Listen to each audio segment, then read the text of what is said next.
Au nom de Dieu, le miséricordieux, le très miséricordieux.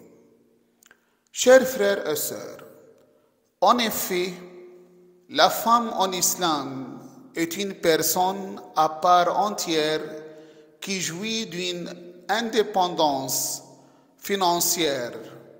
Elle possède un droit absolu à ce qu'elle gagne licitement de son travail et à ses propres fortunes. Elle jouit également du droit de propriété et de disposition. Son mari n'a aucune autorité sur ses biens et elle n'a pas besoin de sa permission pour pouvoir posséder et gérer librement ses biens. Le droit de propriété de la femme est établi à l'origine par le verset où Allah, le Très-Haut, dit « Et éprouver la capacité des orphelins jusqu'à ce qu'ils atteignent l'aptitude au mariage. Et si vous ressentez en eux une bonne conduite, remettez-leur leurs biens. » Sourate les femmes, verset 6.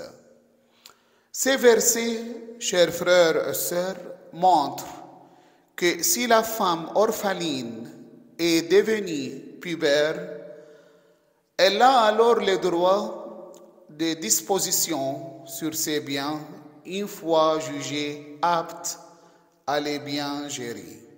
De plus, l'islam assure à la fille d'être prise en charge par son père tant qu'elle n'a pas atteint la puberté ou qu'elle n'est pas financièrement indépendante, c'est-à-dire qu'elle ne travaille pas et ne peut pas percevoir ses dépenses nécessaires.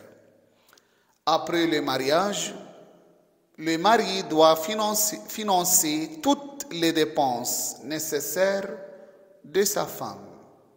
An-nafaqa est le terme juridique islamique désignant les soutiens financiers obligatoires qu'un mari doit fournir à sa femme pendant le mariage et pendant une période après le divorce, connue sous le nom Idda. En vertu d'un contrat de mariage islamique, le mari est tenu de payer le logement, la nourriture, les frais médicaux et les vêtements de sa femme pendant leur mariage. Si un mari ne paie pas la dépense, c'est une dette envers la femme qui doit être payée lorsque cela est possible.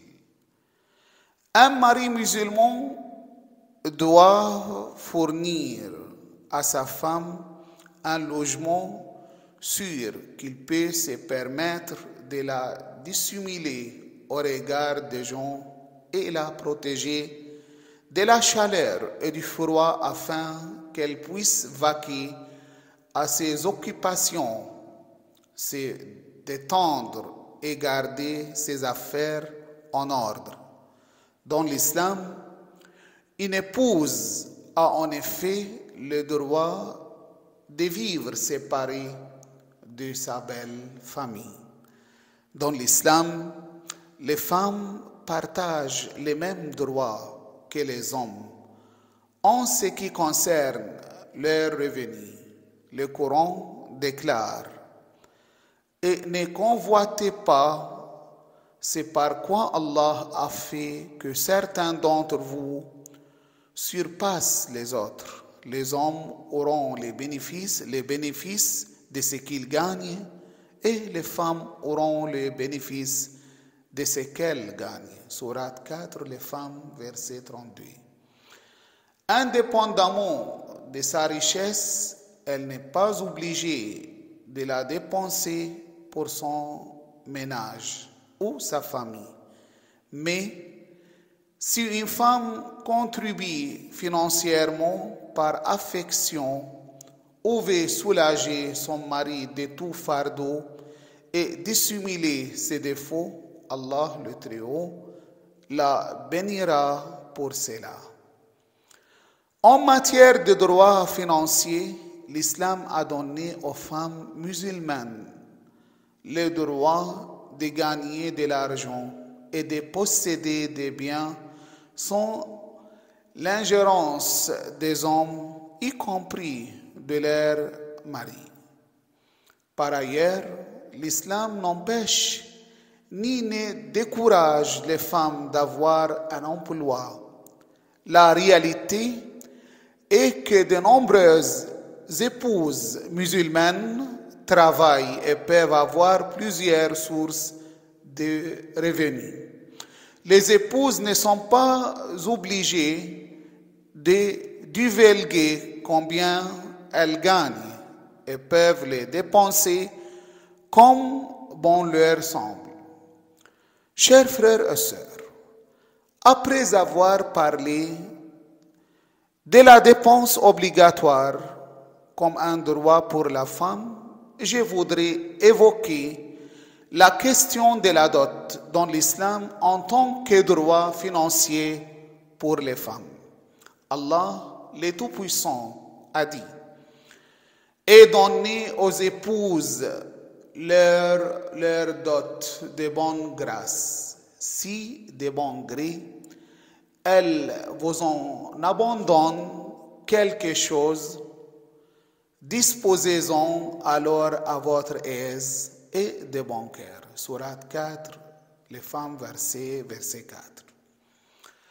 La dot n'est pas un prix pour une femme comme certains le pensent, et ce n'est pas un retour matériel pour ce qu'elle offre à un homme dans le cadre de la vie conjugale, mais plutôt un présent et une expression d'amour, d'appréciation et de respect. Cette dot peut être financière, matérielle, voire spirituelle, par exemple, comme l'enseignement des sourates coraniques. Il faut savoir que la dot est le droit exclusif de la femme et nul ne peut en prendre une part ou en céder une partie au mari ou à d'autres. La dot doit payer directement à la femme et non pas aux parents, car elle n'est pas une compensation des efforts qu'ils ont déployés pour l'éducation de leurs filles. La loi islamique n'a déterminé ni minimum ni maximum légal pour la dot, car les gens n'ont pas tous les mêmes richesses, ni la même aisance, et chaque pays a ses coutumes et ses pratiques en la matière. La détermination du quantum de la dot a donc été laissée à l'appréciation de chacun, afin que les gens, en fonction de leurs moyens et suivant les pratiques qui ont cours dans leur pays respectifs. L'islam aspire à faciliter les voies du mariage au plus grand nombre d'hommes et de femmes possible, afin que chacun profite du licite. Mais ceci n'est possible que si les voies du mariage sont rendues faciles et que les pauvres, à savoir la majorité des gens, ayant accès. Raison pour laquelle l'islam réprouve le renchérissement de la dot et fait savoir que le mariage est d'autant plus béni par Dieu que la dot est modeste, et qu'une dot modeste est le signe que la femme est de bon et de bon augure. Chers frères et sœurs, lorsque l'islam a donné à la femme le droit de posséder et de gérer ses biens, il ne l'a pas empêché de partager les charges et les responsabilités avec son mari en vue de réaliser le bien-être de la famille selon sa propre volonté. Chers frères et sœurs, après ce résumé sur les droits financiers des femmes dans l'islam, nous devons respecter et protéger ces droits et non les empêcher d'obtenir d'un droit que Dieu nous a imposé pour elles, car cela est considéré comme un grand péché. Et Dieu lui a promis un châtiment douloureux. Dieu dit dans les Saints Corans, si vous voulez substituer une épouse à une autre et que vous ayez donné à l'une un compteur, n'en reprenez rien. Quoi? Le reprendriez-vous par injustice et péché manifeste? Dieu l'immense a dit vrai. Louange à Dieu, Seigneur de l'univers.